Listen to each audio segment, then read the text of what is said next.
সর্বস্ব শেষ হয়ে গেল।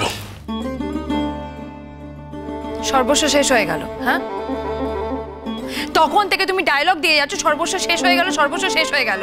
একটা মানুষ কোথায় চলে গেছে, সারা বাড়িতে নেই, তার বেলায় কোনো খোঁজ খবর কিচ্ছু নেই। ডায়লগ দিচ্ছ কিসের জন্য? হ্যাঁ, কাল রাত্রে বাবা বাড়ি থেকে বেরিয়ে চলে গেছে, বাবা বাড়িতে নেই, খোঁজ লাগাও সেটা।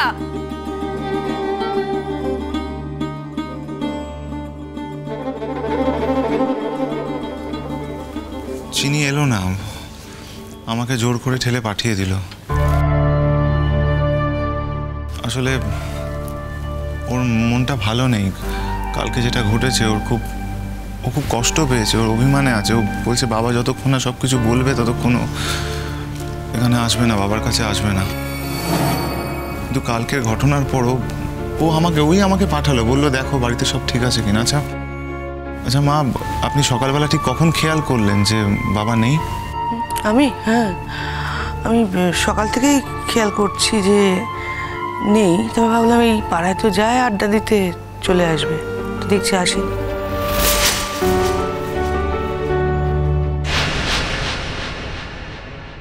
এটা কি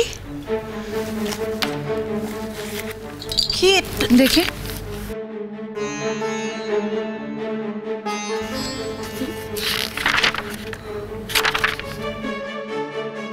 গুনগুন, শ্রী চরণেশ্বর দাদা।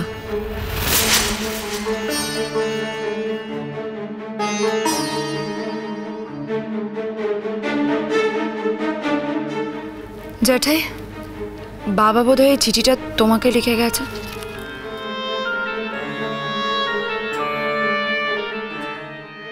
দেখো এখন বাবা কোথায় আছে।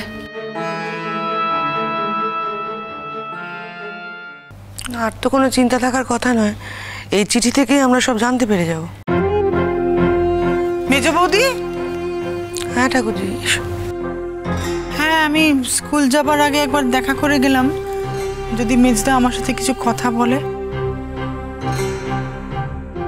কি গো? হ্যাঁ, আর আমি আসবো শুনে ও এলো। হ্যাঁ মানে কাল আর কোনো সমস্যা হয়নি তো? মানুষটা তো বাড়িতেই নেই। সে কি, কোথায় গেছে? একটা চিঠি লিখে রেখে গেছে, না চিঠিটা পড়ি। শ্রী চরণেশ্বর দাদা, এই জীবনে কোনোদিন তোমাকে আমার চিঠি লিখে কিছু কথা বলার দরকার হবে সেটা আগে জানা ছিল না। কত কিছুই তো মানুষের জীবনে অজানা থেকে যায়, সময় এলে বোঝা যায় এও সম্ভব। এখন সারা বাড়ি ঘুমন্ত। আমি জানি তুমিও হয়তো মানসিক অশান্তিতে ছটফট করছো সারা রাত।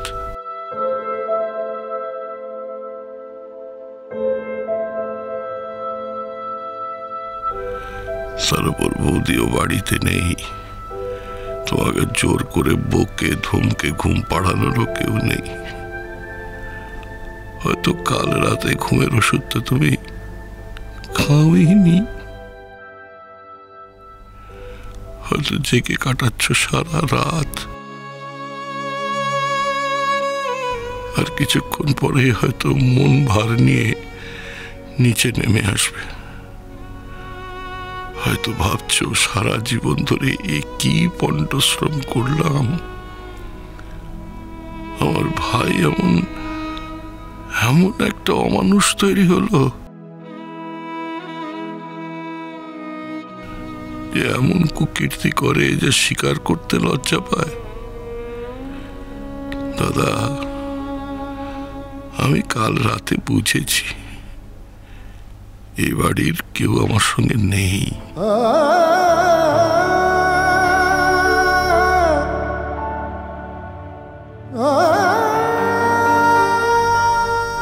না থাকারই তো কথা, তার জন্য আমার কোনো অভিমানও নেই। আমি আমার সমস্ত আনুষ্ঠানিক কাগজপত্রের নমিনি তোমার মেজ বৌমাকে করে রেখেছিলাম।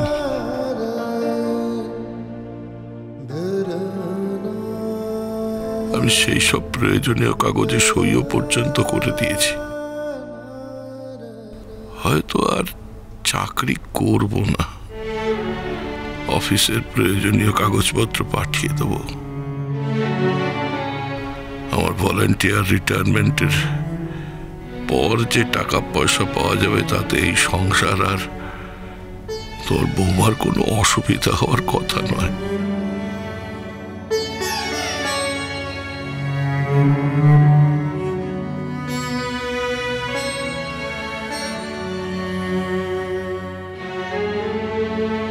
দাদা, যে টাকাটা তোমাকে কালকে হঠাৎ প্রয়োজনে খরচা করতে হয়েছে, সেই টাকাটা তুমি সংসার থেকেই তো করেছ।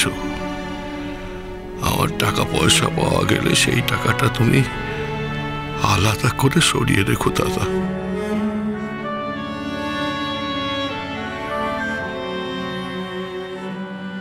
যাওয়ার আগে বৌদির সঙ্গে দেখা হলো না, বৌদির মুখটা দেখে যেতেও পারলাম না, খারাপ লাগছে। যাওয়ার আগে ইচ্ছে ছিল তোমাকে একবার প্রণাম করার, তাও হলো না।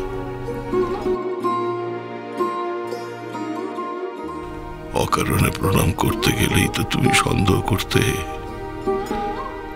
আমার চলে যাওয়া নিয়ে কোনো গোল বাঁধুকে আমি চাইনি।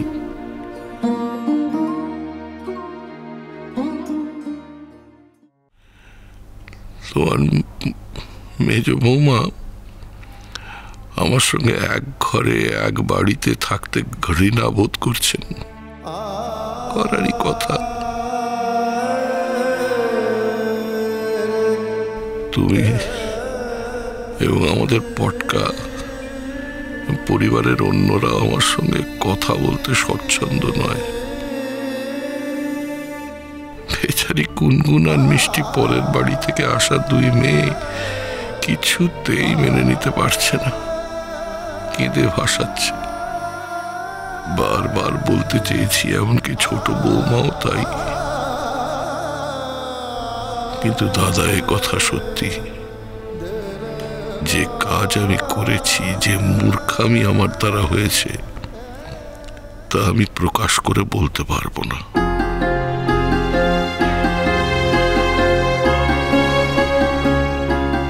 এইটুকু স্বাধীনতা তো আমার আছে একজন মানুষ হিসেবে।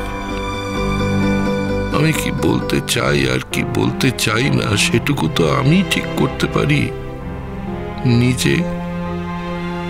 সারা জীবন তোমার অকুণ্ঠ ভালোবাসা, স্নেহ আর বট গাছের মতন ছায়ায় বড় হয়েছি। আমি চলে গেলে কোনো শোরগোল করো না দাদা। এই পাড়ার এবং বাড়ির সকলের মুখে তো আমি ডুবিয়েছি, আর সবচেয়ে ছোট হয়েছ তুমি নিজে।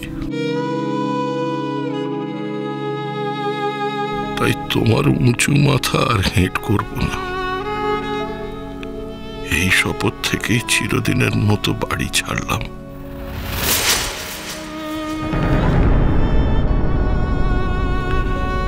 আমাকে মাফ করো দাদা। আমার শত কোটি প্রণাম নিও। তোমার ভজন। ভেসে চলে যায় সময়ের খড়কুটো, ভেসে চলে যায় সময়ের খড়কুটো। মেঘে ডুবে থাকা বিষাদের মায়ার ঘর বাড়ি জুড়ে বহু জন্মের ধুলো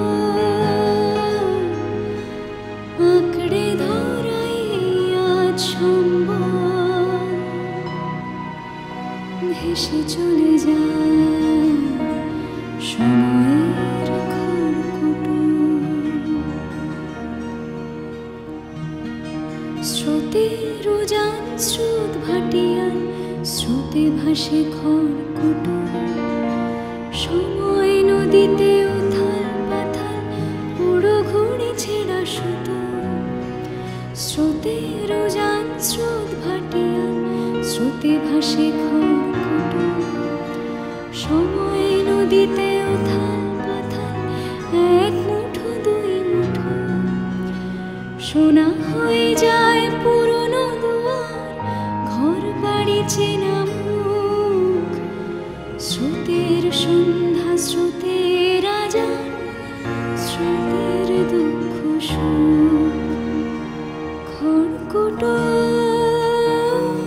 খড়কুটো স্রোতে ভেসে যায় খড়কুটো